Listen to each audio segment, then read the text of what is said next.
আল্লাহ জিবরাইলকে পাঠায়া দিলেন, ও জিবরাইল যাও আমার বন্ধুর সাহাবী আবু বকর, উম্মতের মধ্যে সবচেয়ে দামি ব্যক্তি, মর্যাদাশীল ব্যক্তি, যেই ব্যক্তি উম্মতের মধ্যে সর্বপ্রথম জান্নাতের ভিতরে ঢুকবে, ওই আবু বকরের চেহারাটা মলিন হয়ে গেছে। মক্কার বেঈমান কাফেররা সমালোচনা করে আবু বকর নাকি ক্ষতিগ্রস্ত হয়ে গিয়েছে। জিবরাইল যাও আমার বন্ধুর কাছে সুসংবাদটা দিয়ে আসো। সুসংবাদটা কি? আল্লাহ জিবরাইলকে পাঠিয়ে দিলেন, ও জিবরাইল যাও আমার বন্ধুর কাছে সুসংবাদ দিয়ে আসো, আমি আল্লাহ আবু বকর সিদ্দিকের কাছে আমার সালাম পৌঁছায়া দাও। ভাইরা আল্লাহ জিবরাইলকে বলে দিলেন সালাম দিয়েই শেষ না, দ্বিতীয় নম্বরে আরেকটা সুসংবাদ শোনায়া দিবা। আবু বকর সিদ্দিক সব কিছু বিলায় দিয়েছে, উৎসর্গ করে দিয়েছে। ওই ত্যাগ তিতিক্ষা, এত ত্যাগ, এত কুরবানি, আবু বকর সিদ্দিকের অন্তরে ইসলামের এত দরদ, নবীর এত দরদ, আল্লাহর এত ভালোবাসা, সব কিছু বিলায় দেওয়ার কারণে মক্কার বেঈমান কাফেররা সমালোচনা করে। যাও জিবরাইল আমার বন্ধুকে জানায়া দিবা আমি আল্লাহ আবু বকর সিদ্দিকের কাছে সালাম দিয়েই শেষ না, আমার বন্ধুকে মাধ্যম বানায়া জানায়া দিবা। আবু বকর সিদ্দিক সব যেমন ভাবে উৎসর্গ করে দিয়া আমি আল্লাহর সন্তুষ্টি অর্জন করার জন্য চেষ্টা করেছে, আমি আল্লাহ জানায়া দিলাম আবু বকর সিদ্দিকের প্রতি খুশি হয়ে আমি আল্লাহ শেষ না, আবু বকর সিদ্দিকের কারণে আমি মহান আল্লাহ আমার নবীর যত সাহাবীরা আছে সকল সাহাবায়ে কেরামের প্রতি আমি আল্লাহ খুশি হয়ে গেলাম।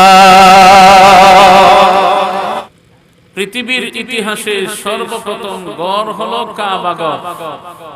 কোন গড়? একটা আওয়াজ করে বলেন, কোন গড়? কাবা গড়।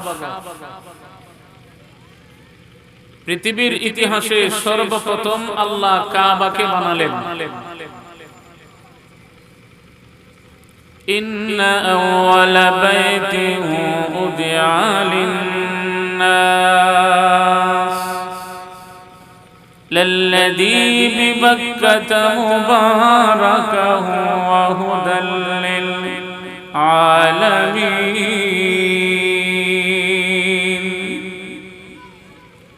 নিশ্চয়ই পৃথিবীর ইতিহাসে সর্বপ্রথম ঘর হলো কাবা ঘর, যা আল্লাহ বানাইলেন মানবতার কল্যাণের জন্য স্থাপিত, মক্কা নগরীতে অবস্থিত, জগৎবাসীর হেদায়েত। এই কাবা ঘর সর্বপ্রথম আল্লাহ তাআলা ফেরেশতাদের মাধ্যমে বানালেন। দ্বিতীয় নম্বরে কাবাকে বানালেন আল্লাহ আদম আলাইহিস সালাতু সালামের মাধ্যমে। নূহ আলাইহিস সালাতু সালামের মহাপ্লাবনে কাবার দেওয়াল ধসে যাওয়ার পর 3 নম্বর বারের মতো ওই কাবার পুনর্নির্মাণের কাজ করালেন জাতির পিতা ইব্রাহিম আলাইহিস সালাতু সালামের মাধ্যমে। ইব্রাহিম আলাইহিস সালাতু সালাম কাবাকে কত নম্বর বারের মতো পুনর্নির্মাণ করলেন? একটু আওয়াজ করে বলেন, কতবার? 3 নম্বরে। প্রথমে আল্লাহ বানাইলেন ফেরেশতাদের মাধ্যমে, দ্বিতীয় নম্বরে আল্লাহ বানালেন আদম আলাইহিস সালাতু সালামের মাধ্যমে, নূহ আলাইহিস সালাতু সালামের প্লাবনে কাবার দেওয়াল ধসে যাওয়ার পর ওই কাবাকে আল্লাহ এই পৃথিবীর জমিনে তৃতীয়বারের মতো পুনর্নির্মাণের কাজ করালেন ইব্রাহিম আলাইহিস সালাতু সালামের মাধ্যমে। ইব্রাহিম আলাইহিস সালাতু সালাম কাবাকে তৃতীয় নম্বর বারের মতো পুনর্নির্মাণ করার পর কাজ করলেন বাবা এবং ছেলে দুজনে মিলে। কাজ করলেন কে? বাবা এবং ছেলে দুজনে মিলে ওই কাবাকে পুনর্নির্মাণের কাজ সমাপ্তির পরে আল্লাহর পয়গম্বর আল্লাহর কাছে ধারাবাহিকভাবে কয়েকটা দোয়া করেছেন। নবীদের দোয়া আল্লাহর কাছে মঞ্জুর না মঞ্জুর না? একটু আওয়াজ বাড়িয়ে বলেন। নবীদের দোয়া করতে দেরি হয়, মঞ্জুর হতে কি হয় না, দেরি হয় না, দ্রুত মঞ্জুর হয়ে যায়। ইব্রাহিম আলাইহিস সালাম যে দোয়াগুলি করেছেন তার মধ্যে অন্যতম মঞ্জুরকৃত একটা দোয়া হলো আমার তিলাওয়াতকৃত আয়াত। ইব্রাহিম আলাইহিস সালাম দোয়া যে করছেন তিলাওয়াতকৃত আয়াতে আল্লাহ উল্লেখ করেন যে ইব্রাহিম আলাইহিস সালামের দোয়াটা কি ছিল। ইব্রাহিম আলাইহিস সালাম দোয়ার মধ্যে উল্লেখ করলেন, ওগো আল্লাহ, আখিরি জামানার নবী যিনি আপনি পাঠাবেন, যেই নবী হবেন সকল নবীর সেরা নবী, যেই নবী হবেন নবী জগতের সম্রাট নবী, যেই নবীর উম্মতের মর্যাদা হবে অন্যান্য নবীর উম্মতের চেয়েও শ্রেষ্ঠ, ওই আখিরি জামানার পয়গম্বরকে বনি ইসরাইলের বংশে না পাঠাইয়া আমার ছেলে ইসমাইলের বংশে আপনি পাঠাইয়া দিবেন। আমাদের প্যারা নবী বনি ইসমাইল বংশে জন্মগ্রহণ করেছেন। জন্মগ্রহণ করার যতগুলি উল্লেখযোগ্য কারণ আছে, তার মধ্যে একটা কারণ হলো ইব্রাহিম আলাইহিস সালামের দোয়া। কার দোয়া? ইব্রাহিম আলাইহিস সালামের দোয়া। দোয়াতে উল্লেখ করলেন, ওগো আল্লাহ, আখিরি জামানার পয়গম্বর যিনি আমার ছেলে ইসমাইলের বংশে পাঠাবেন, ওই নবী তার উম্মতকে চারটা সিস্টেমে, পদ্ধতিতে, চার বৈশিষ্ট্যে উম্মতদেরকে হেদায়েতের রাস্তাটা দেখাবেন। কয় পদ্ধতিতে উম্মতকে হেদায়েতের রাস্তা দেখাইবেন? একটু আওয়াজ করে বলেন, কয় পদ্ধতি? ওই নবী হবেন চার বৈশিষ্ট্যের অধিকারী। তিলাওয়াতকৃত আয়াতে আল্লাহ উল্লেখ করছেন চারটা বৈশিষ্ট্যের কথা। ইয়াতলু আলাইহিম আয়াতি, এক নম্বর। ওয়া ইউআল্লিমুহুমুল কিতাব, দুই নম্বর। ওয়াল হিকমা, তিন নম্বর। ওয়া ইউযাক্কিহিম ইন্নাকা আনতাল আজিজুল হাকীম, চার নম্বর। কয়টা হইল? একটু আওয়াজ করে বলেন, কয়টা? চারটা। এক নম্বরে হলো ইয়াতলু আলাইহিম আয়াতিক, ওই নবীর উপর যে আসমানি কিতাব নাযিল করা হবে, ওই আসমানি গ্রন্থকে ওই নবী উম্মতের সামনে তিলাওয়াত করে শোনাবেন। আমাদের প্যারা নবীর উপর যে কিতাব নাযিল করা হয়েছে, ওই কিতাবের নাম হলো কি? আরো আস্তে বলেন, আরো আস্তে বলেন, ওই কিতাবের নাম কি? এই পৃথিবীর জমিনে আল্লাহ 1,24,000 নবী এবং রাসূলগণ প্রেরণ করেছে। নবীদের সাথে যতগুলি আসমানি কিতাব দেওয়া হয়েছে, সমস্ত আসমানি কিতাব সমূহের মধ্যে শ্রেষ্ঠতম গ্রন্থ হলো কোরআন। ওই কোরআনকে মহান আল্লাহ আমাদের প্যারা নবীর উপর নাযিল করেছেন। নবী যেমন ভাবে শ্রেষ্ঠ নবী, নবীর উপর যে কিতাব কোরআনুল কারীম নাযিল করা হয়েছে, ওই কোরআনও হলো শ্রেষ্ঠতম গ্রন্থ। কোরআন যেমন ভাবে শ্রেষ্ঠ, নবী যেমন ভাবে শ্রেষ্ঠ, ওই নবীর উম্মত যারা হবে, সকল নবীর উম্মতের চেয়ে ওই উম্মতের মর্যাদা হবে শ্রেষ্ঠ। কাজেই নবীও শ্রেষ্ঠ, কিতাবও হইলাম কি? একটু আওয়াজ করে বলেন, কিতাবও হলো শ্রেষ্ঠ। উম্মত হলাম অন্যান্য নবীর উম্মতের যে মর্যাদা কম না বেশি? একটু আওয়াজ করে বলেন, কম না বেশি?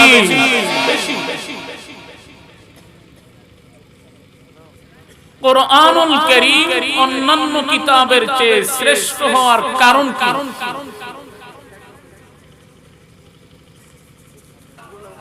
কোরআনুল কারীম শ্রেষ্ঠত্বের যতগুলি কারণ আছে তোর মধ্যে একটা কারণ হলো মুসা আলাইহিস সালাতু ওয়াসসালামের উপর যেই কিতাব নাযিল করা হয়েছে তাওরাত, ঈসা আলাইহিস সালাতু ওয়াসসালামের উপর যেই কিতাব নাযিল করা হয়েছে ইনজিল, দাউদ আলাইহিস সালাতু ওয়াসসালামের উপর যেই কিতাব নাযিল করা হয়েছে জাবুর, প্যারা নবীর উপর কিতাব নাযিল করা হয়েছে কোরআন। কোরআন ব্যতিরেকে আর যত আসমানি কিতাব আছে যেমন মনে করেন তাওরাত, জাবুর, ইনজিল, ঈসা আলাইহিস সালাতু ওয়াসসালামকে আকাশে উঠিয়ে নিয়ে যাওয়ার পরে ওনার উম্মতেরা বিকৃতি সাধন করে ফেলেছে। তাওরাতকে মুসা নবীর উম্মতেরা বিকৃতি সাধন করে ফেলেছে। দাউদ আলাইহিস সালাতু ওয়াসসালামের উম্মতেরা জাবুরকে বিকৃতি সাধন করে ফেলেছে। ও ঈমানদার মুসলমানেরা, পরিষ্কার ভাষায় ঈমানদারের মতো আওয়াজ বাড়ায় জবাব দিবেন, আমাদের প্যারা নবীর উপর যেই কিতাব কোরআনুল কারীম নাযিল করা হয়েছে আজ থেকে প্রায় 1450 বছর পূর্বে নবীজি দুনিয়া থেকে বিদায় হয়ে গেছেন। নবীজি যদিও দুনিয়াতে নাই, কোরআন আছে না নাই? একসাথে আওয়াজ করে বলেন আছে না নাই? কোরআন আর কতদিন থাকবে? আরো আস্তে আরো আস্তে বলেন, কোরআন আর কতদিন থাকবে? এর ভিতরে যদি কেউ চেষ্টা করে কোরআনের একটা সূরা বদলাইয়া দেওয়ার জন্য, পারবে? একটা আয়াত, একটা হরফ, একটা নুকতা নবীজির জামানাও যেমন ভাবে সম্ভব হয় নাই, কিয়ামতের আগ মুহূর্ত পর্যন্ত কেউ আর পরিবর্তন করতে পারবে? একটু আওয়াজ করে বলেন পারবে না। প্রশ্ন হতে পারে কেন পারবে না? অন্যটা পারে, এটা পারবে না?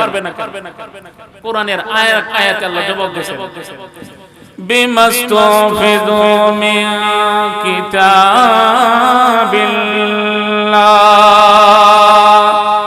ইল্লা নাহনু নাযালনা যিকরা ওয়া ইন্না লাহু লাহাফিযুন। বিমাস্তুফিযু মিন কিতাবিল্লাহ, অন্যান্য নবীর উপর যে কিতাব নাযিল করা হয়েছিল ওই কিতাবগুলির হেফাজতের জিম্মাদারি উম্মতের হাতে। আর আখিরি জামানার নবীর উপর যে কিতাব কোরআনুল কারীম নাযিল করা হয়েছে ওই কোরআনের হেফাজতের জিম্মাদারি উম্মতের হাতে নয়, বরং কোরআনের হেফাজতের জিম্মাদারি হলো আল্লাহর হাতে। কার হাতে? একটু আওয়াজ বাড়িয়ে বলেন, কার হাতে? আল্লাহ কোরআনের হেফাজত করার মতো ক্ষমতা আছে না নাই? একটু আওয়াজ বাড়িয়ে বলেন, অবশ্যই আল্লাহর এই ক্ষমতা আছে। কোরআন এমন একটা আসমানি কিতাব, কোরআন এমন একটা ইনকিলাবী গ্রন্থ, কোরআনের পাশে আসলেই মানুষের দিল পরিবর্তন হয়। কোরআনের তিলাওয়াত শুনলেই মানুষের অন্তর পরিবর্তন হয়। কোরআনের তিলাওয়াত শুনলেই মানুষের মিজাজের পরিবর্তন হয়। কোরআনুল কারীমের পাশে আসলেই মানুষের জীবন পরিবর্তন হয়ে যায়, মানুষের জীবন সুন্দর হয়। এই পৃথিবীর ইতিহাসে এই কথা কি কোনোদিন শুনেছেন? অমুক গায়কের গান শুনে একজন মানুষ মুসলমান হয়েছে? একটু আওয়াজ বাড়িয়ে বলেন, একটু আওয়াজ বাড়িয়ে বলেন, শুনছেন?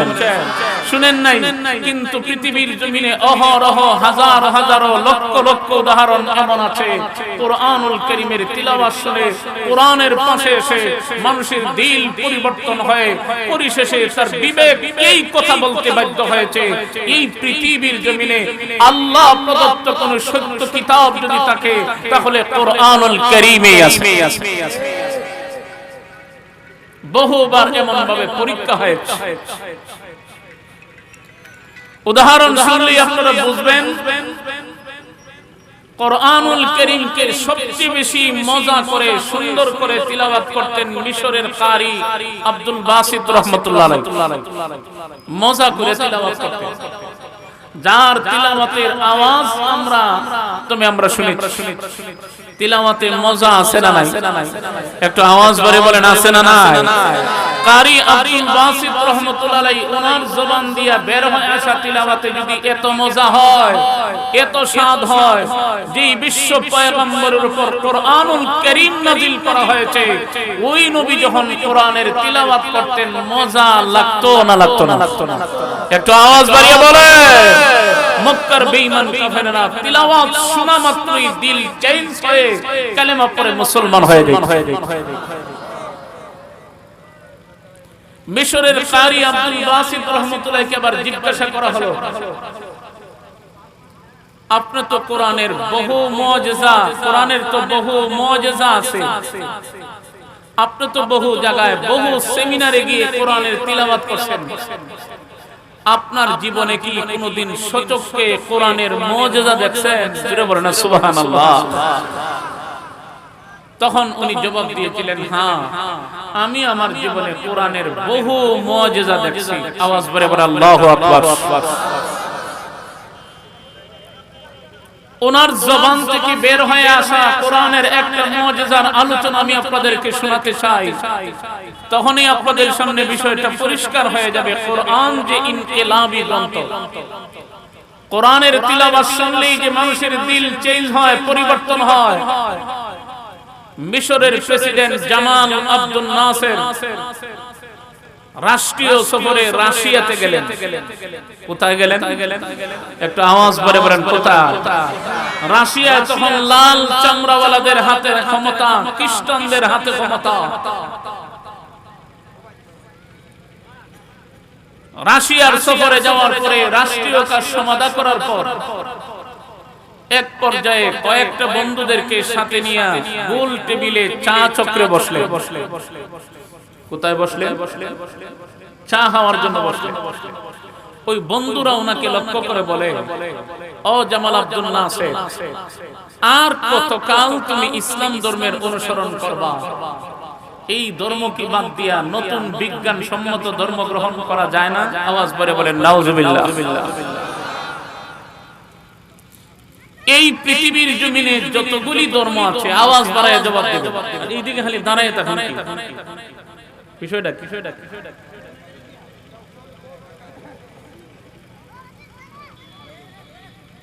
আপনাদের সমস্যা হলে একটু দূরে যান, নিজেও বসবেন না, আবার অপর বাইরেও বসার সুযোগ দিবেন না।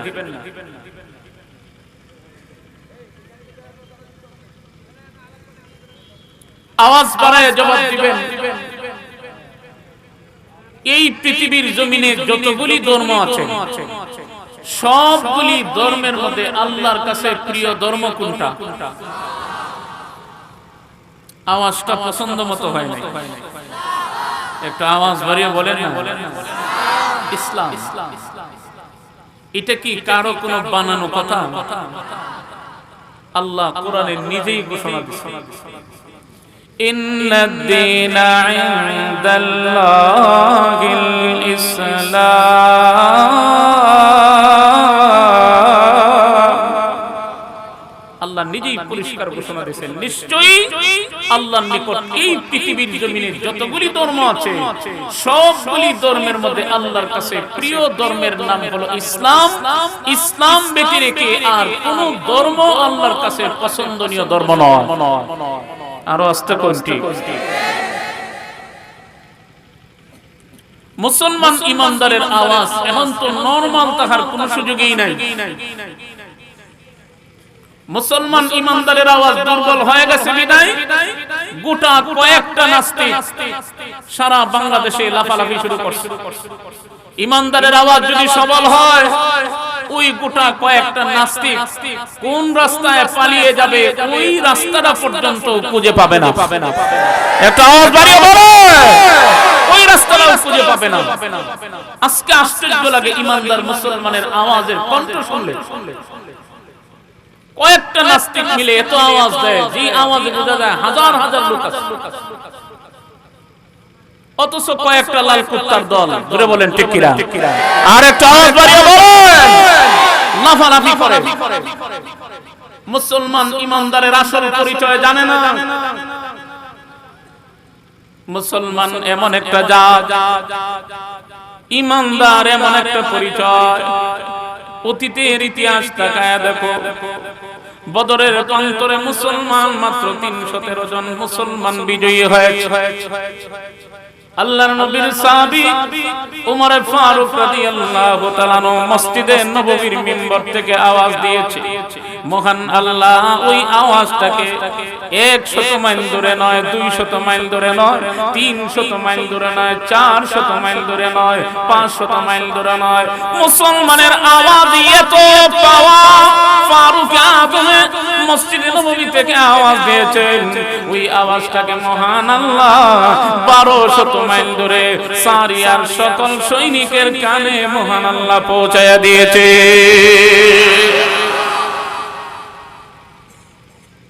তাহলে মুসলমান ইমানদারের আওয়াজে পাওয়ার আছে, একটা আওয়াজ ভরে ভরে না আছে না নাই? ইসলাম ধর্ম বাদ দিয়ে বিজ্ঞান সম্মত ধর্ম গ্রহণ করার কথা বলে,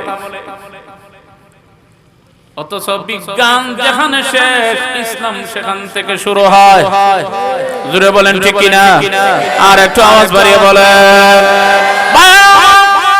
সেই দিন মিশরের প্রেসিডেন্ট জামাল আব্দুল নাসের তাদেরকে বোঝাইতে সক্ষম হলেন, না না, তোমরা যেই ধর্মের কথা বলো ওই ধর্ম গ্রহণ করা যাবে না। আল্লাহর কাছে প্রিয় ধর্ম হলো ইসলাম, ইসলাম ব্যতিরেকে আর কোন ধর্ম আল্লাহর কাছে মঞ্জুর নয়, পছন্দের ধর্ম নয়। ইসলাম ধর্মের সপক্ষে অনেক দলিল আদিল্লা পেশ করেন, যুক্তি দেন, ওরাও তাদের ধর্মের যুক্তি দেয়। কিন্তু মিশরের প্রেসিডেন্ট জামাল আব্দুল নাসের যতই বোঝাল মনে শান্তি পান না। আহারে, আমি মনে হয় তাদেরকে আমি বুঝাইতে পারলাম না। রাষ্ট্রীয় সফর শেষ হয়ে গেছে, নিজের দেশে ফিরে আসলেন, মনে মনে সিদ্ধান্ত নিলেন আবারও যদি কোনোদিন ওই মিশর থেকে আমন্ত্রণ আসে, দাওয়াতের পত্র আসে, আমি দাওয়াত গ্রহণ করব। আর আমার সাথে করে আমি মিশরের সবচেয়ে বড় কারি, যিনি কুরআনুল কারীমকে সবচেয়ে সুন্দর করে মজা করে তিলাওয়াত করেন, ওই কারি আব্দুল বাসিতকে আমার সাথে করে নিয়ে আমি যাব। এটা মনে মনে সিদ্ধান্ত নিয়েছেন। আর ওনাকে এই কথাটা জানাইয়া রাখছেন যে আবারও যদি কোনোদিন আমার সফরের সুযোগ হয় তাহলে তোমার আমার সাথে যেতে হবে। উনি মনে মনে চিন্তা করেন, আহারে, রাশিয়া তো এটা লাল চামড়াওয়ালাদের হাতে ক্ষমতা, আমার মতো কারি আব্দুল বাসিতের দরকার তো মিডল ইস্ট যেগুলো আছে, যেই দেশগুলো আছে ওই দেশগুলোতে, কারণ ওখানে গেলে আমি কোরআনুল কারীমের তিলাওয়াত করব, তারাও শুনবে। ওই দেশে গিয়ে আমার লাভটা হবে কি? জামাল আব্দুল নাসের বলেন, শুনো, যেভাবেই হোক আগামী সফরে তোমার আমার সাথে যেতেই হবে। একটা বছর দেখতে দেখতেই চলে গেল, আবার রাষ্ট্রীয় সফরের দাওয়াত আসলো, উনি সফরে যাবেন। সাথে করে নিয়ে গেলেন কারি আব্দুল বাসিত রাহমাতুল্লাহ আলাইহি। রাষ্ট্রীয় কাজ সমাধা করার পরে আবার ওই গোল টেবিলে চা চক্রে বসলেন। চা খেতে খেতে এক পর্যায়ে জামাল আব্দুল নাসের লক্ষ্য করে বলতেছেন, ও আমার বন্ধুরা শুনো, আজকে আমার সাথে করে এক বন্ধুকে নিয়ে আসছি, তোমরা একটু সুযোগ দিলে আমার বন্ধু তোমাদেরকে আমাদের ধর্মীয় গ্রন্থ পড়ে শোনাবে। আরো আস্তে করে আমার মনে হয় সব সুবহানাল্লাহ আর আলহামদুলিল্লাহ জমা করে রাখতেছেন শরীয়ত ফিরির জন্য। হ্যাঁ, বিশম্বরপুরের সময় বললে মনে হয় কোনো সব নাই, সব আসেনি? একটু জোরে বলেন না, নাকি দূর থেকে সুবহানাল্লাহ বলি এটা মনে আরো 1000 গুণ পাওয়ার বেশি সওয়াব, আর দেশেরটা বলি এটা মনে সব নাই, আসেনি? একটু জোরে বলেন না, আছে না? হ্যাঁ, তাহলে এত কম আওয়াজ দেয় না, একটু আওয়াজ বাড়িয়ে বলেন না সুবহানাল্লাহ।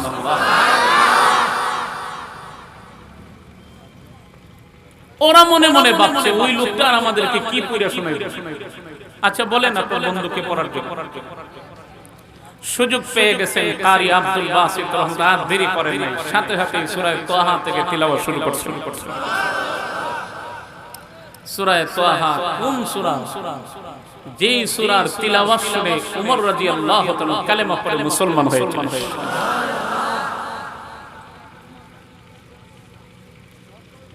যেই উমর ওই সূরার তিলাওয়াত শুনে কালেমা পড়ে মুসলমান হয়েছিলেন, দিল পরিবর্তন হয়, কোরআনের পাশে এসে ইতিহাসের সোনার মানুষ হয়ে গেলেন। এত দামি হলেন, আঙ্গুলের ইশারায় শুকনা নদীতে পানির জোয়ার এসে গেছে, পায়ের আঘাতে মদিনার ভূমিকম্প বন্ধ হয়ে গেছে। ওই সূরা তাহা তিলাওয়াত শুরু করছে, বিসমিল্লাহির রহমানির রহিম, তাহা মা আনসালনা আলাইকাল কুরআনা লিতাশকা। সূরা তাহা তিলাওয়াত শুরু করছে, চক্ষু বন্ধ করে ধারাবাহিকভাবে একটা আয়াতের পরে আরেকটা আয়াত তিলাওয়াত করে। হঠাৎ করে তিলাওয়াত বন্ধ করে দিয়া চক্ষুটা খুলে তাকালেন। কারি আব্দুল বাসিত রাহমাতুল্লাহ বলেন, সেই দিন আমি আমার নিজের সুচক্ষে কোরআনের মুজিজা আমি দেখছি। কি মুজিজা? কারি আব্দুল বাসিত বলেন, আমি তাকায় দেখি ওই লাল চামড়াওয়ালারা একটারও চোখ খালি নাই, প্রত্যেকটা লাল চামড়াওয়ালাদের চোখ দিয়ে দেখা যায় বৃষ্টির মতো গড়ায় গড়ায় পানি পড়া শুরু হয়ে গেছে। জামাল আব্দুল নাসির ডেকে বলেন, ও বন্ধুরা, তোমরা কেন, কি হয়েছে? কান্না শুরু করে দিয়েছো, এমন ভাবে তো কান্নার কোনো দরকার নাই, কেন কান্দো, কি হয়েছে? ওই লাল চামড়াওয়ালারা সেই দিন জবাব দিয়েছে, ও জামাল আব্দুল নাসির, শোনো, তোমার বন্ধু আমাদেরকে কি যেন তিলাওয়াত করে শোনালো। জীবনে বহু গ্রন্থের পাঠ শুনেছি, কিন্তু কোরআনের তিলাওয়াত যে এত মজা, এত স্বাদ আর কোনদিন আমরা পাই নাই। ওই তিলাওয়াতের আওয়াজ আমাদের কানের পর্দা ফাইটিয়া ভিতরে ঢুকিয়া কলিজায় আঘাত করে, আমরার মনটাকে নরম করে দিছে। পরিশেষে আমরা চোখের পানি ধরে রাখতে পারলাম না, কান্না শুরু করে দিয়েছি। তাহলে কোরআন ইনকিলাবী গ্রন্থ, কোরআনের কারণে মানুষের দিল পরিবর্তন হয়। হয়নি না? হয় না? একটু আওয়াজ করে বলেন, হয়নি না? হয় না? কোরআনের পাশে আসলে মানুষের মর্যাদা সম্মান বাড়ে না কমে? একটু আওয়াজ করে বলেন, বাড়ে না কমে? মানুষ কত দামি হয়, মানুষ কত ইজ্জতওয়ালা হয়ে যায়। কোরআনের সংস্রবে যারাই এসেছেন, ইতিহাস বিখ্যাত সোনার মানুষ হয়ে গেছেন।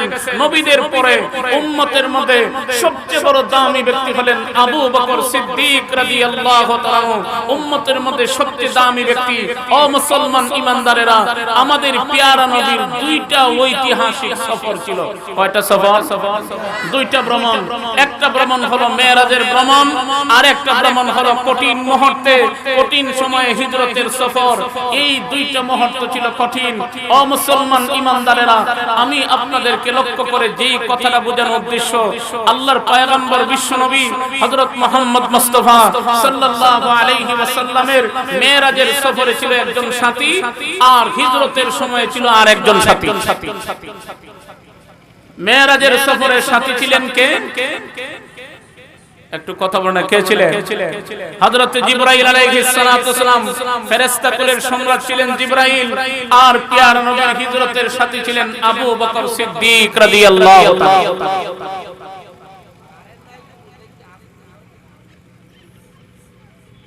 মেরাজের সফরে পেয়ারা নবী সপ্ত আকাশ অতিক্রম করার পরেই আর জিবরাইল সামনে যাওয়ার কোনো সুযোগ নাই। কিন্তু হিজরতের সফরে পেয়ারা নবীর সাথী ছিলেন আবু বকর সিদ্দিক রাদিয়াল্লাহু তাআলা। গারে সুরে যে অবস্থান করলেন, ওই গারে সুর পর্যন্তই আবু বকর সিদ্দিক রাদিয়াল্লাহু তাআলা যাওয়ার সুযোগ হয়েছে। কিন্তু জিবরাইল আলাইহিস সালাতু ওয়াসালাম মূল গন্তব্যস্থানে পেয়ারা নবীর সাথে যেতে পারেন নাই। আরেকটা বিষয় লক্ষ্য করার, আবু বকর সিদ্দিক রাদিয়াল্লাহু তাআলা কি পরিমাণে পেয়ারা নবীর আশিক এবং মহব্বত ওনার অন্তরে ছিল।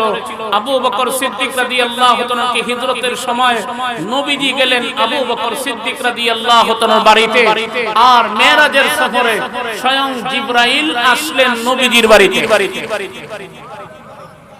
তাহলে কার মর্যাদা বেশি? একটু জোরে কার? জিবরাইলের না আবু বকরের? একটা আওয়াজ বাড়িয়ে বলেন। উম্মতের মধ্যে সবচেয়ে দামি ব্যক্তি হলেন আবু বকর সিদ্দিক রাদিয়াল্লাহু তাআলা। আবু বকর সিদ্দিক রাদিয়াল্লাহু তাআলা এত মর্যাদা, এত সম্মান। উম্মতের মধ্যে সবচেয়ে দামি ব্যক্তি ছিলেন আবু বকর সিদ্দিক রাদিয়াল্লাহু তাআলা।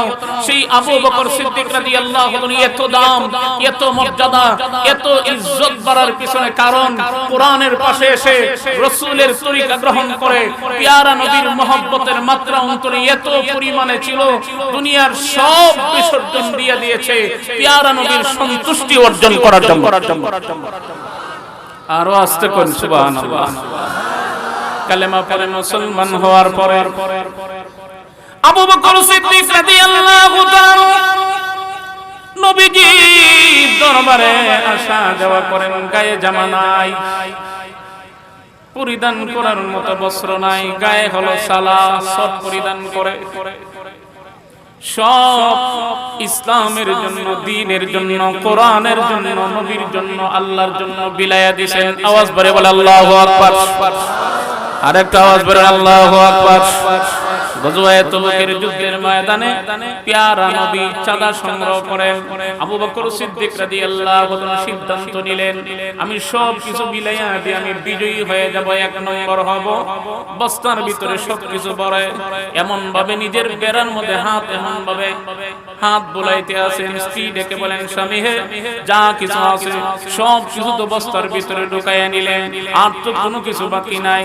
তাফসীরে মাজিদিতে আল্লামা আব্দুল মাজিদ দরিয়াবাদী রাহমাতুল্লাহ আলাইহি উল্লেখ করেছেন, আবু বকর সিদ্দিক রাদিয়াল্লাহু তাআলা হাত বুলান আর জবাব দেন, ও আমার স্ত্রী শুনে না, কেন আমি হাত বুলাই?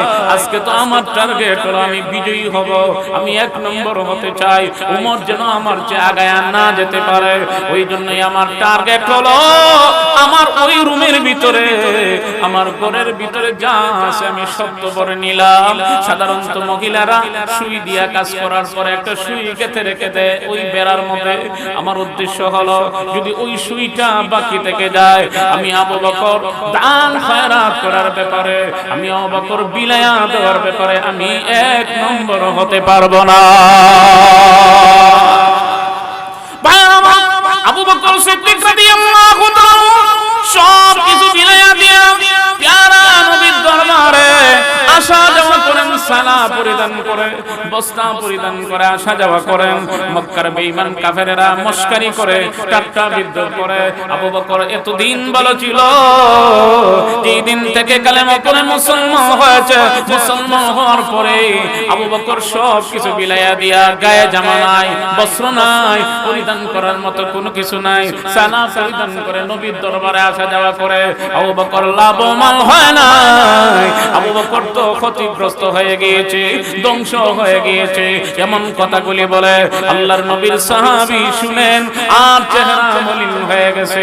নবীজির পাশে বসা আল্লাহ জিবরাইলকে পাঠিয়ে দিলেন, ও জিবরাইল যাও, আমার বন্ধুর সাহাবী আবু বকর উম্মতের মধ্যে সবচেয়ে দামি ব্যক্তি, মর্যাদাশীল ব্যক্তি, যেই ব্যক্তি উম্মতের মধ্যে সর্বপ্রথম জান্নাতের ভিতরে ঢুকবে, ওই আবু বকরের চেহারাটা মলিন হয়ে গেছে।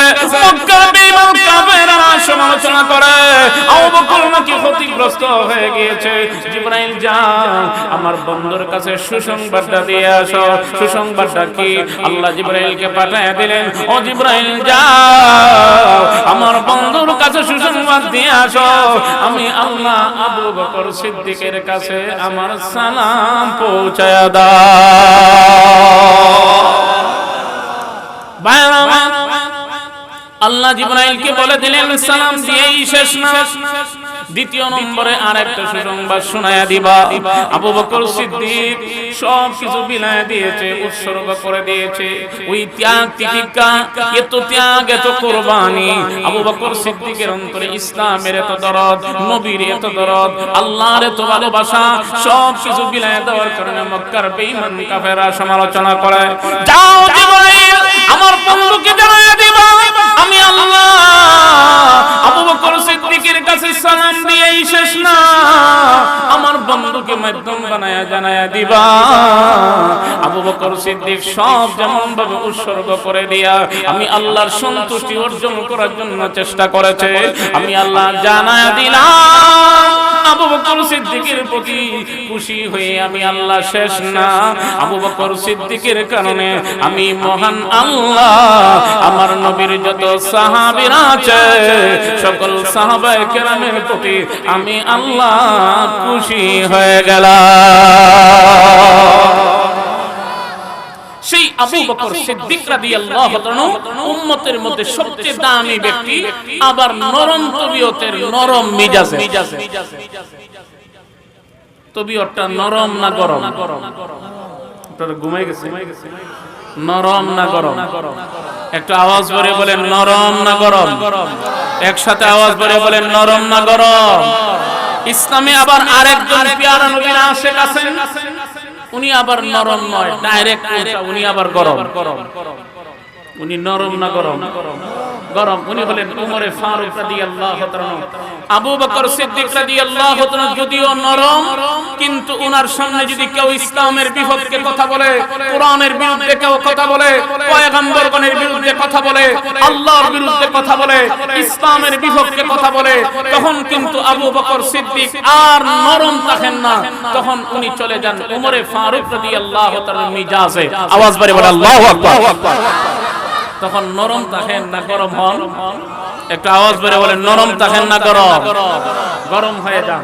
কোরআনুল কারীমে যখন আয়াতের অংশ নাযিল হয়েছে, মান যাল্লাযী ইউকরিদুল্লাহ কারযান হাসানা, আল্লাহরে করজে হাসানা দাও, এক ইহুদির বাচ্চা আরেকটারে সাথী বানাইয়া আবু বকর সিদ্দিক রাদিয়াল্লাহু তাআলাকে শুনায়ে শুনায়ে ক্রিটিসাইজ আর মশকারি করে করে বলে, ওই এতদিন তো শুনছিলাম শুধু খালি মুহাম্মদ করিম, কোরআনে যেই আয়াত নাযিল হয়েছে ওই আয়াতে বোঝা যায় মুহাম্মদের আল্লাহও গরিব। আরো আস্তে করুন, আরো আস্তে বলেন আল্লাহ গরিব না ধনী? একটা আওয়াজ বের করুন, গরিব না ধনী? ওই এতদিন তো ভাবছিলাম শুধু মুহাম্মদ গরিব, কোরআনের ভিতরে যে আয়াতের অংশ নাযিল করা হয়েছে ওই আয়াতের অংশে বোঝা যায় মুহাম্মদের আল্লাহ গরিব। এই কথাও বলে আবার শুনায়া শুনায়া মশকারিও করে। আবু বকর সিদ্দিক রাদিয়াল্লাহু তাআলা এমন একজন আশিক, এমন একজন রাসূলের মহব্বত ওনার অন্তরে এত পরিমাণে ছিল, আবু বকর সিদ্দিক রাদিয়াল্লাহু তাআলা আর সহ্য করতে পারেন নাই। तमाम পৃথিবীর সব কিছু পিছনে ঠেলে দিতে পারেন, কিন্তু প্যারা নবীর মহব্বত ওনার অন্তরে একটু কম থাকবে, তা কোনোদিন হতে পারে না। সন্তানের মায়া ভুলে যেতে পারেন, জন্মস্থানের মায়া ভুলে যেতে পারেন, স্ত্রীর মায়া ভুলে যেতে পারেন, আপনজনের মায়া ভুলে যেতে পারে, কিন্তু পয়গম্বরের মায়া অন্তর থেকে দূর হতে পারে না। পয়গম্বরের মায়া এত বেশি, আবু বকর সিদ্দিক রাদিয়াল্লাহু তাআলা শোনা মাত্রই কলিজায় আঘাত করেছে, শরীর গরম হয়ে গিয়েছে, আর নরম নয়, হাতটা টানায়া ইহুদির বাচ্চাকে এমন ভাবে একটা আঘাত করেছেন, এটা প্রমাণ করে দিলেন ইসলামের বিপক্ষে যারাই আমি আবু বকরের সামনে কথা বলবে, কোরআনের বিরুদ্ধে যারাই কথা বলবে, নবীর বিরুদ্ধে যারাই কথা বলে, তাদের উপযুক্ত শাস্তি হলো হাতের চর। একটা আওয়াজ বাড়িয়ে বলে ইমানদারের চরে পাওয়ার আছে না নাই? একটু আওয়াজ বাড়িয়ে বলেন ইমানদারের চরে লোড আছে না নাই? কি পরিমাণে ইমানদারের চরের লোড দেখেন। শিশু নবী মুসা আলাইহিস সালাতু সালামকে যখন সিন্ধুকের ভিতরে ভরে নদীতে ভাসাইয়া দেওয়া হলো, ওই বাক্সটা লাগলো আবার ফেরাউনের গায়ে। বাক্সটাকে উঠাইয়া আসিয়া যখন আসিয়ার চোখের সামনে যখন ওই বাক্সটা খোলা হলো, খোলা মাত্রই মুসা আলাইহিস সালাতু সালামের চেহারা দেখে আসিয়া মুগ্ধ হয়ে গেলেন, আর লক্ষ্য করে বলতেছেন, হে আমার স্বামী শুনো, ওই সন্তানটাকে দেখলে আমার দয়া মায়া লাগে। আরো আস্তে করেন সুবহানাল্লাহ। কি লাগে? দয়া মায়া লাগে, আমার মায়া লাগে। আমরা যেহেতু সন্তান নাই, তাহলে এটাকেই আদর করার দরকার। ফেরাউন কয় তোমার দয়া মায়া লাগতে পারে, আমার তো লাগে না। আমার সন্দেহ হয় ওই ছেলেই এই ছেলে হবে যে আমার ক্ষমতা চিনাইয়া নিবে। আমার ক্ষমতা ছিনাইয়া নিবে, আমি দুনিয়াতে থাকবো, এটা কোনোদিন বরদাস্ত করতে পারবো না। ক্ষমতার চেয়ার টিকায় রাখার জন্য যারা সর্বপ্রকারের ষড়যন্ত্র করে, এরা আর ফেরাউন তেমন কোনো পার্থক্য নাই। একটু আওয়াজ বাড়িয়ে বলেন আছে, কোনো পার্থক্য নাই। ফেরাউন কয় আমার দয়া মায়া লাগে না, আসিয়া বলেন আমার দয়া মায়া লাগে। ওই যে কথা বলছেন দয়া মায়া লাগে, আল্লাহ আসিয়াকে ঈমান দান করলেন। ফেরাউন বলল দয়া মায়া লাগে না, তার ঈমান নসিব হয় নাই, বেঈমান হয়ে দুনিয়া থেকে বিদায় হয়ে গেছে। আজও পর্যন্ত মিশরের জাদুঘরে ফেরাউনের লাশকে লাঠি বানাইয়া শুটকি বানাইয়া রাখা হয়েছে শিক্ষা গ্রহণ করার জন্য। জোরে বলেন ঠিক কিনা? আর একটু আওয়াজ বাড়িয়ে বলেন, ও বেঈমানের গোষ্ঠীরা, তোমাদেরকে আর কত চৌকি আঙ্গুল দিয়ে আমরা বোঝাতে হবে? ইতিহাস থেকে শিক্ষা নাও। ওই ঈমানদারের ধারাবাহিকতায় যারা ঈমানদারের বিরোধিতা করবা, ওই ঈমানদারের গুণাগুণ, ওই ঈমানদারের বৈশিষ্ট্য, ওই ঈমানদারদের প্রতিচ্ছবি যারা পৃথিবীর জমিনে বাস্তবায়ন করে, যারা নায়েবে নবী, হক্কানি উলামায়ে কেরাম যারা এই পৃথিবীর জমিনে রয়েছেন, তাদের বিরুদ্ধে যারা স্লোগান দাও, তাদের বিরুদ্ধে যারা মিছিল করো, ইতিহাস থেকে শিক্ষা নাও। তোমাদের পরিণতিও ফেরাউনের চেয়েও আরো ভয়াবহ হবে ইনশাআল্লাহ। ফেরাউন বলছে দয়া মায়া লাগে না, আসিয়া বলছেন দয়া মায়া লাগে। হঠাৎ করে একদিন আইসা ফেরাউনের কুলে আসিয়া দিলেন মুসা আলাইহিস সালাতু ওয়াসালাম। কুলে উঠা মাত্র মুসা আলাইহিস সালাতু ওয়াসালাম হাতটা টানায়া ফেরাউনের একটা সর মেরে দিয়েছে। কি মারছে? শিশু নবী মুসা আলাইহিস সালাম সর মারছেন, ছোট বাচ্চাদের সর তেমন লাগেনি। একটু কথা বলেন না, হ্যাঁ? ফেরাউন তেলে বেগুনে জ্বলে উঠে কয় আসিয়া, এটা আমি আগেই বলছিলাম, ওই ছেলে হেই ছেলে, দেখছো আমাকে চোর দিয়ে দিছে। আসিয়া ওইটাকে অন্যভাবে ঘুরাইয়ে নেওয়ার জন্য বলতেছে, না রে ছোট বাচ্চার সর, এটা কি তেমন লাগে নাকি? ফেরাউন সেই দিন বলছিল, আসিয়া সর তো তুমি খাও নাই, যে সর খাইছে সে বুঝে ছোট বাচ্চার সরের কত লোভ। জোরে বলেন ঠিক কিনা? একটু আওয়াজ বাড়িয়ে বলেন, ঈমানদারের চরে পাওয়ার আছে না নাই? একটু আওয়াজ বাড়িয়ে বলেন আছে না নাই? আবু বকর সিদ্দিক রাদিয়াল্লাহু তাআলা সরটা দিবেন। নরম মানুষ গরম হইছেন, নরম মানুষ যখন গরম হয় তখন কিন্তু এটার আর উদাহরণ নাই। নরম বিগড়িলে গরমের চেয়েও আরো গরম হয়। জোরে বলেন ঠিক কিনা? একটু আওয়াজ বাড়িয়ে বলেন। আবু বকর সিদ্দিক রাদিয়াল্লাহু তাআলা হাতটা টানায়া দিবেন, আঘাতপ্রাপ্ত হইয়া ইহুদি ঘুরাইয়া গিয়া বালুর মঠে পড়ছে। সর খায়া গালে হাতায় আর চিন্তা করে এক সরের যদি এত পাওয়ার আর একটা দিলে তোমার পুঁজি হয়ে যেত। সাথে যে ইহুদি আছে সে উঠতে মারছে, সে দৌড়ে আর পিছন দিকে যা তাকায়, সে দৌড়ে আর পিছন দিকে যা তাকায়, আমার পার্টনারের যে অবস্থা, আমারে পাইলে তার খবরই থাকতো না। আল্লাহর নবীর সাহাবী আবু বকর সিদ্দিক রাদিয়াল্লাহু তাআলা তাকায় দেখেন, এক ইহুদি দৌড়ে সামনের দিকে যায়, আরেক ইহুদি আঘাতপ্রাপ্ত হয়ে জমিনে পড়ে আছে আর দাঁড়ায় না। ইসলামের নিয়ম নীতি হলো আত্মসমর্পণ করে নিলে আর দ্বিতীয় নম্বরে কোনো আঘাত চলে, আর একটু জোরে বলেন আঘাত চলে, আঘাত চলে না। আবু বকর সিদ্দিক রাদিয়াল্লাহু তাআলা সামনের দিকে যান, ইহুদি বালুর মাঠ থেকে দাঁড়ায় বালু পরিষ্কার করে সিদ্ধান্ত নিয়েছে প্যারা নবীর দরবারে গিয়ে হাজির হয়ে বিচার দায়ের করবে। আল্লাহর নবীর দরবারে গিয়ে হাজির হয়ে বলে, মুহাম্মদ তোমার সাহাবী আবু বকর আমারে এই করছে, আঘাত করে আমার চেহারাটা লাল করে দিয়েছে, এখনো হাতের চোরের আঘাতটা পর্যন্ত আমার চেহারা আছে। আল্লাহর নবী ডেকে বলেন, ইহুদি না, আমার মনে হয় যিনি তোমাকে আঘাত করেছেন তুমি নামটা বলতে বলে গেছো অথবা পেছ লাগাইয়া দিছো, মানুষ চিনতে তুমি ভুল করেছো। আমার মনে হয় এই চর তোমাকে আবু বকর দেয় নাই, এই চর মনে হয় তোমাকে উমর দিয়েছে। ইহুদি ডেকে বলে, ওগো নবীজি শুনেন, আমি আবু বকরকেও চিনি, আমি উমরকেও চিনি, কিন্তু আজকের এই চর উমর দেন নাই, আবু বকরই দিয়েছেন। আওয়াজ বাড়ে বলে আল্লাহু আকবার। ভাইরা আমার বিশ্বনবী রাহমাতুল লিল আলামিন চিন্তার মধ্যে পড়ে গেলেন, না না, এমন ভাবে তো আবু বকর এমনিতেই আঘাত করার কোনো কথা না। আবু বকর তো এমনিতেই কোনো আঘাত করবে না। কল্পনারত অবস্থায় ইহুদির সামনে আবু বকর সিদ্দিক রাদিয়াল্লাহু তাআলা ঢুকতেছেন। ঢোকা মাত্রই সালাম দিয়ে লক্ষ্য করে বলেন, ও নবীজি, আমাকে কোনো বিষয়ে জিজ্ঞাসা করার আগে আমি আবু বকরের পারমিশন দিন, আমি ওই ইহুদির বাচ্চাকে আর একটা সর দিতে চাই। আর আস্তে বলেন সুবহানাল্লাহ, আর আস্তে বলেন।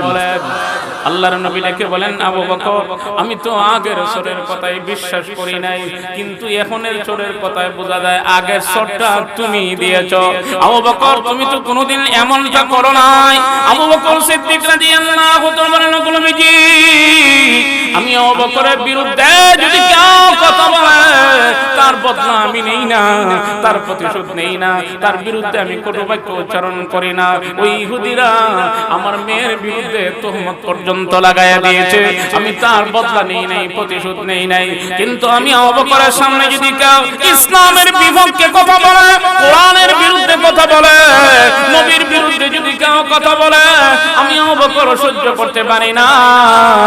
প্রয়োজনে আমি আমার জীবন দিয়া হলো তার মোকাবেলা করে কাল কিয়ামতের দিন আমি প্যারা নবীর সামনে আশিকে রাসূল হয়ে দাঁড়াতে চাই। নবীজি ডেকে বলেন, ইহুদি, আমি নবীরে না গালি দিলে আল্লাহরে কেন গালি দিল? ইহুদিরা এরা জীবনে কোনদিন সত্য কথা বলে? একটু কথা বলেন না, আর একটু আওয়াজ বাড়িয়ে বলেন না। ইহুদিরা সত্য কথা বলে? হ্যাঁ, টুটটারে পরিষ্কার করে বলতেছে, কয় না আমি গালি দেই নাই। গালি দিছে না দিছে না? এত কোন আলোচনা কি বুঝলেন? গালি দিছে না দিছে না? একটু আওয়াজ বাড়িয়ে বলেন, গালি দিছে না দিছে না? গালি দিছে। এখন কি বলে? গালি দেয় নাই। আবু বকর সিদ্দিক রাদিয়াল্লাহু তাআলা বলেন, গালি দিছে। ইহুদি কয় গালি দেয় নাই।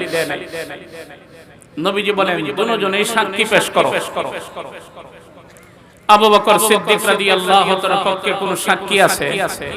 একটু জন কোন সাক্ষী আছে? ইহুদির পক্ষে আছে। ওই যে উচ্চ মরছে দূর কই দিব? এটা কি মুসলমানের পক্ষ দিব? একটু আওয়াজ করে বলেন, দিবে? ইহুদিরা তো জীবনেই কোনদিন মুসলমানের পক্ষ দেওয়ার কথা নয়, বরং আমাদের মাঝে কিছু মুসলমান, নামদারি মুসলমান আছে যারা ইমানদারের ভিতরে ঢুকে খ্রিস্টান এবং খ্রিস্টানদের দালাল হয়ে, ইহুদি নাসারাদের দালাল হয়ে ইমানদার মুসলমানের ঈমান লুণ্ঠন ষড়যন্ত্রের দালাল হয়ে গেছে। আছে না নাই? একটু আওয়াজ বাড়িয়ে বলেন, আছে না নাই? অহরহ এরকম আছে। ইহুদিরা কোনদিন মুসলমানের পক্ষ দিবে না, কিন্তু মুসলমানের মাঝে কিছু নামদারি মুসলমান আর ঈমানদার আছে, ওরা অহরহ ভিতরে ভিতরে ঈমানদারের বিরুদ্ধে দালালি করতেছে। জোরে বলেন ঠিক কিনা?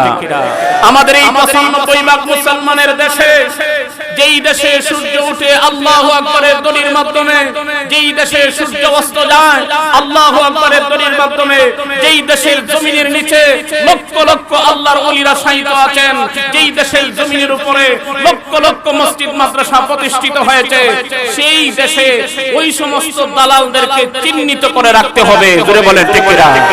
আর একটু আওয়াজ বাড়িয়ে বলো।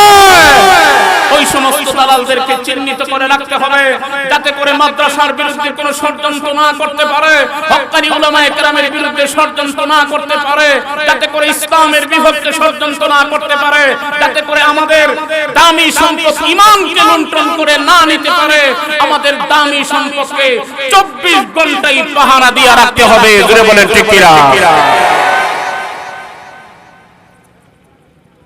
ইহুদির পক্ষে সাক্ষী আছে, তার পক্ষে সাক্ষী দেনেওয়ালা আছে। আবু বকর সিদ্দিক রাদিয়াল্লাহু তাআলার পক্ষে আসেনি? একটু জোরে বলেন, আছে? নাই। নবীজি ফয়সালা দিবেন, যেই দিকে সাক্ষী ওই দিকেই তো রায়, এই দিকেই তো ফয়সালা। নবীজি প্রস্তুতি নিতেছেন, ফয়সালাটা চলে যাবে আবু বকর সিদ্দিক রাদিয়াল্লাহু তাআলার বিপক্ষে, ইহুদির পক্ষে।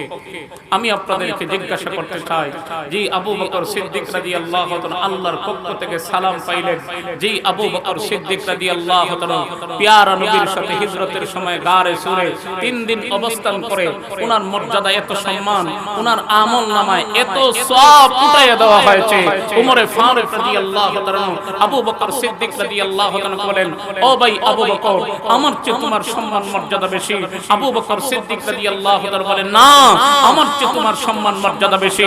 আবু বকর সিদ্দিক রাদিয়াল্লাহু তাআলার উদ্দেশ্য হলো, যেভাবেই হোক আজকের এই প্রতিযোগিতায় উমরকে আমি বিজয়ী করাই দেব। উমরে ফারুক রাদিয়াল্লাহু তাআলার উদ্দেশ্য হলো, না, আমি ওনাকে বিজয়ী করাইয়া দেব। আবু বকর সিদ্দিক রাদিয়াল্লাহু তাআলাকে এক পর্যায়ে উমর বলতেছেন, ও ভাই আবু বকর, আমি এই কথা মানি না, তোমার এই সম্মান মর্যাদা আমার চেয়ে বেশি। আবু বকর সিদ্দিক রাদিয়াল্লাহু তাআলা বলেন, ঠিক আছে, আমি তোমার এই কথাটা মানি, একটা শর্তের বিনিময়ে। সেই শর্তটা হলো, গারে সুরে আল্লাহর রাসূলের সাথে 3 দিন অবস্থান করার দরুন মহান আল্লাহ তোমার আমলনামায় ওই 3 দিনের যে সওয়াব আল্লাহ দিয়েছেন, ওই 3 দিনের সওয়াব আপনি আমাকে দিয়ে দেন।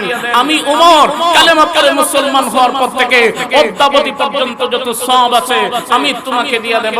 আবু বকর সিদ্দিক রাদিয়াল্লাহু তাআলা একদিকে 3 দিনের সওয়াব, ফারুক আযমের যেই উমর অর্ধ পৃথিবীর শাসক, 4 আঙ্গুলের ইশারায় শুকনা নদীতে পানির জোয়ার এসে গেছে, যেই উমরের পায়ের আঘাতে মদিনার ভূমিকম্প পর্যন্ত বন্ধ হয়ে গেছে, যেই উমরের জবান দিয়া পৃথিবীর জমিনে যেই কথাটাই বের হতো আল্লাহ পছন্দ করে ভালোবেসে মহব্বত করে আরশের মধ্যে চূড়ান্ত ফয়সালা দিয়ে দিতেন, সেই উমরের সারা জীবনের সওয়াব একদিকে, আবু বকর সিদ্দিক রাদিয়াল্লাহু তাআলা মাত্র 3 দিনের সওয়াব একদিকে। আওয়াজ বাড়িয়ে বলেন আল্লাহু আকবার। এত মর্যাদার অধিকারী প্যারা নবীর সাহাবী উম্মতের মধ্যে সবচেয়ে দামি ব্যক্তি আবু বকর সিদ্দিক রাদিয়াল্লাহু তাআলা। এখন নবীজি ওনার বিরুদ্ধে ফয়সালা দিবেন, ওনার চেহারাটা মলিন হোক, আল্লাহ কি এটা চান? একসাথে আওয়াজ বাড়িয়ে বলেন চান। নবীজি প্রস্তুতি নিতেছেন ফয়সালাটা দেওয়ার জন্য। আল্লাহ জিবরাইলকে পাঠিয়ে দিলেন। জিবরাইল আলাইহিস সালাতু সালাম নবীজির কাছে এসে লক্ষ্য করে বলেন, ওগো আল্লাহর নবী, আজকের এই বিষয়ে চূড়ান্ত ফয়সালা দেওয়ার আগে আমি জিবরাইল এসেছি আপনার সাহাবী আবু বকরের ব্যাপারে আল্লাহর পক্ষ থেকে একটা সুসংবাদ নিয়ে। আরো আস্তে করেন সুবহানাল্লাহ। কি সুসংবাদ? সুসংবাদ 1 নম্বরের সুসংবাদ হলো, আমি সর্বপ্রথম ফয়সালাটা দেওয়ার আগে কোরআনুল কারীমের একখানা আয়াত আপনাকে তিলাওয়াত করে শোনাবো। আওয়াজ করে বলেন আল্লাহু আকবার। লাকাদ সামিআল্লাহু কাওলাল্লাযীনা ক্বালু ইন্নাল্লাহা ফাকীরুন ওয়া নাহনু আগনিয়া। আল্লাহ আমাকে পাঠিয়ে দিয়েছেন, সর্বপ্রথম আমি আপনাকে ওই আয়াতটা তিলাওয়াত করে শোনাতাম, যে আয়াতের অর্থ হলো লাকাদ সামিআল্লাহ, নিশ্চয়ই নিশ্চয়ই আল্লাহ শুনেছেন কাওলাল্লাযী, এদের কথা যারা বলেছে ইন্নাল্লাহা ফাকীর, আল্লাহ ফকির এবং তারা ধনী। ইহুদিরা এই কথা বলছে না বলছে না বলছে না? একটু আওয়াজ বাড়িয়ে বলেন বলছে না বলছে না? একসাথে আওয়াজ বাড়িয়ে বলেন বলছে না বলছে না? বলছে। জিবরাইল এসে ডেকে বলেন, ওগো নবীজি, আজকের এই বিষয়ে চূড়ান্ত ফয়সালা দেওয়ার আগে আমি জিবরাইল আল্লাহর পক্ষ থেকে এসেছি 2 নম্বরের সুসংবাদটা শোনায়া দেওয়ার জন্য। বাহ্যিক দৃষ্টিতে লক্ষ্য করলেও যদি দেখা যায় আবু বকর সিদ্দিক রাদিয়াল্লাহু তাআলার পক্ষে কোনো সাক্ষী নাই, ইহুদির পক্ষে সাক্ষী আছে। আপনিও রেডি হয়ে যাচ্ছেন ফয়সালা দেওয়ার জন্য। আল্লাহ আমাকে পাঠায়া দিয়েছেন, আমি আপনাকে জানায়া দিতাম। আল্লাহ আমাকে জানায়া দিয়েছেন, ওই সুসংবাদটা আমি আপনাকে শোনায়া দিতাম।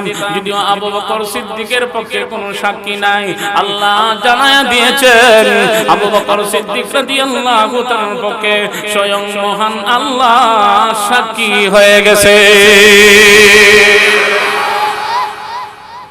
আমি আমি আপনাদেরকে জিজ্ঞাসা করতে চাই, আল্লাহ যার পক্ষে সাক্ষী, ফয়সালা কি এর উল্টা যাইব? একটু জোরে উল্টা যাবে? একটু আওয়াজ করে বলেন উল্টা যাবে। আবু বকর সিদ্দিক রাদিয়াল্লাহু তাআলা কোরআনের পাশে এসে মর্যাদা বাড়ছে না কমছে? একটু আওয়াজ করে বলেন বাড়ছে না কমছে? রব্বানা ওয়াবাস ফীহিম রাসূলাম মিনহুম ইয়াতলু আলাইহিম আয়াতিক ওয়া ইউআল্লিমুহুমুল কিতাবা ওয়াল হিকমাতা ওয়া ইউযাক্কিহিম ইন্নাকা আনতাল আজিজুল হাকীম। ওই পয়গম্বরের এক নম্বরের দায়িত্ব হলো ইয়াতলু আলাইহিম আয়াতিক, উনি ওনার উম্মতদেরকে কোরআনুল কারীমের তিলাওয়াত করে শোনাবেন।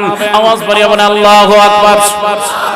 ও মুসলমান, আলোচনার শুরুতে এই কথাটা বলেছি, এই পৃথিবীর জমিনে যতগুলি আসমানি কিতাব আল্লাহ নাযিল করেছেন, সকল আসমানি কিতাবের মধ্যে শ্রেষ্ঠতম গ্রন্থ হলো কোরআন। কোরআনের সংরক্ষণের জিম্মাদারি দুনিয়ার কারো হাতে না, দুনিয়ার কোন রাজা বাদশার হাতে না, দুনিয়ার কোন পরাশক্তির হাতে না, সুপার পাওয়ার ওয়ালাদের হাতে কোরআনের হেফাজতের জিম্মাদারি না। কোরআনের হেফাজতের জিম্মাদারি হলো স্বয়ং মহান আল্লাহ রাব্বুল আলামিনের হাতে।